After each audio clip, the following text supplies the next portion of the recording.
ఈరోజు ఈ క్యాపిలరీ ట్యూబ్ని ఎలా కట్ చేయాలో చెప్తాను. జనరల్గా మనకి ట్యూబ్ కట్టర్ ఉంటుంది.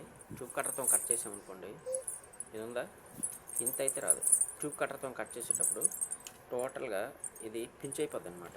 పించ్ అయిపోయి ఈ హోల్ ఉంది కదా, ఈ హోల్ మీకు కనిపిస్తుంది కదా, ఇంత అయితే రాదు, 100% రాదు. సో మీకు ఆ హోల్ పర్ఫెక్ట్గా రావాలంటే ఏం చేయాలంటే నేను ఒక టెక్నిక్ చెప్తాను. చూడండి, మీకు కావాల్సింది అనేది ఇదండి. ఒక నెయిల్ కట్టర్ తీసుకోండి. తీసుకొని చూడండి, ఇది ఆల్రెడీ నేను చేశాను, అయితే మీకు ఒకసారి చూపిస్తాను. చూడండి ఎలా చేయాలని. దాంట్లో ఎంత బాగా వచ్చింది చూడండి. ఇది నేను ఆల్రెడీ ఒకటి చేశాను. ఇది ఆల్రెడీ ట్యూబ్ కట్టర్తో చేసింది. ఇది ట్యూబ్ కట్టర్తో చేసింది. చూడండి ఎలా ఉంది. ఇక్కడ ఇది చూడండి ఎలా ఉంది. ట్యూబ్ కట్టర్తో చేస్తే ఏమవుతుందంటే ఆ వీల్ అనేది దీని మీదకి ఎక్కుతుంది కదా, చుట్టూ తిరుగుతుంది. సో అప్పుడు ఐడి వాడు ఇస్తారు కదా, ఐడి అంటే ఇన్నర్ డయామీటర్. ఐడి వాడు ఇచ్చేది మనకు ఒక సైజ్ మీద ఇస్తాడు. ఇప్పుడు 0.31 సైజ్ ఇది ఐడి. సో ఎప్పుడైతే మనం ఇట్లా ట్యూబ్ కట్టర్తో కట్ చేస్తామో ఇది మొత్తం చూడండి బ్లాక్ అయిపోతాయి. ఏదైతే ఉందో ఇది ఉంది కదా, ఇది దీని థిక్నెస్ అంటే దీని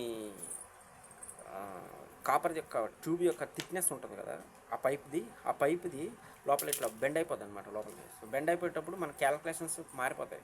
సో మీకు ఫ్రిడ్జ్ సరిగా పర్ఫార్మెన్స్ చేయకపోవచ్చు. చూడండి, నేను ఇప్పుడు దానికి మీకు వాడు ఇచ్చిన సైజులో ఎగ్జాక్ట్గా తీయాలంటే చూపిస్తాను. చూడండి, ఫస్ట్ ఇలా అయితే తీసేయండి. ఎప్పుడైనా సరే మీరు క్యాపిలరీ కట్ చేసేటప్పుడు ఇలా కట్ చేయకూడదు. ఎప్పుడైనా సరే ఇలాగ ఎప్పుడూ కట్ చేయకూడదు. మీరు ఎప్పుడైనా సరే క్రాస్గా తీసుకోవాలి. ఇవ్వండి, ఇప్పుడు మనకి నీడిల్స్ ఉంటాయి కదా, నీడిల్స్ ఇంజెక్షన్స్ అంటారు కదా, ఇంజెక్షన్స్ ఎలా ఉంటాయి, మనకి క్రాస్గా ఉంటాయి. సో ఈ యాంగిల్లో ఉంటాయి. చూడండి అంత పర్ఫెక్ట్గా వచ్చింది. మీకు ఎక్కడ కూడా ఇది అవ్వదు. ఇప్పుడు మీకు ఇది ఒకవేళ సరిపోలేదు అనుకోండి, మీరు దీన్ని ఇంకా ఇలా కరెక్షన్ చేసుకోవచ్చు. ఇదండి ఇలా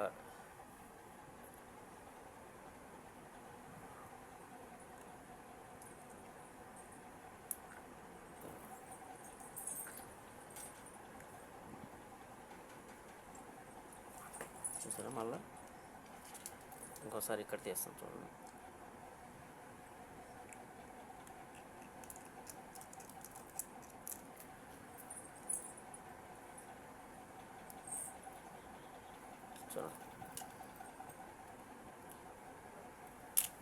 ఎంత ఏరియా వచ్చింది చూడండి. ఇంకా మీరు ఇటు పక్క కూడా తీసేసుకోవచ్చు. క్రాస్గా తీసుకుంటే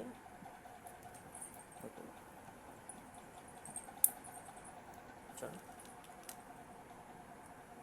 ఇది మోర్ దెన్ ఎనఫ్ అనమాట. చూడండి, ఇంత పర్ఫెక్ట్గా రావాలంటే మీకు ఇది క్రాస్గా తీస్తేనే వస్తుంది.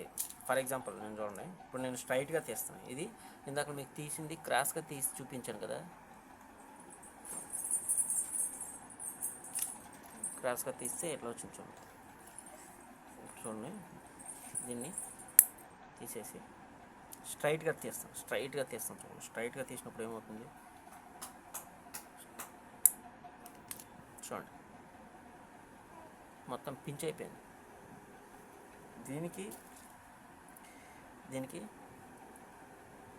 చూడండి ఎంత వేరియేషన్ ఉంది. సో నేను అనేది ఏంటంటే ఈ కాపర్ యొక్క డయామీటర్, కాపర్ యొక్క థిక్నెస్ అనేది ఆ హోల్ని మూసేస్తుంది మీరు స్ట్రైట్గా పట్టుకొని ఇట్లకి వస్తే.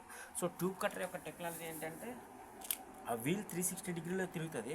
తిరిగేటప్పుడు కట్ చేసుకుంటూ వెళ్తుంది. కానీ అది ఎడ్జ్ ఏమవుతుందంటే అక్కడ ఉన్న ఈ కాపర్ ట్యూబ్ని కిందకి నొక్కేస్తుంది అనమాట. ఆ నొక్కింది మరి బయటకు రాదు. అదే మనం దీంతో చేసామనుకోండి, ఇవ్వండి,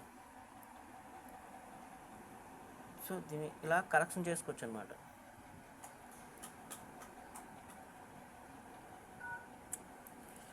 చూడండి,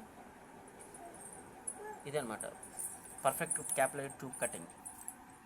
మీరు ఇంకా దీన్ని కరెక్షన్ చేసుకోవాలంటే మీ దగ్గర సేఫ్టీ పిన్ ఉంటుంది కదా, సేఫ్టీ పిన్ పెట్టి ఇలా తిప్పారనుకోండి లోపలికి, మీకు ఇంకా దీని ఎడ్జెస్ కూడా ఫైన్ ట్యూనింగ్ వస్తాయి.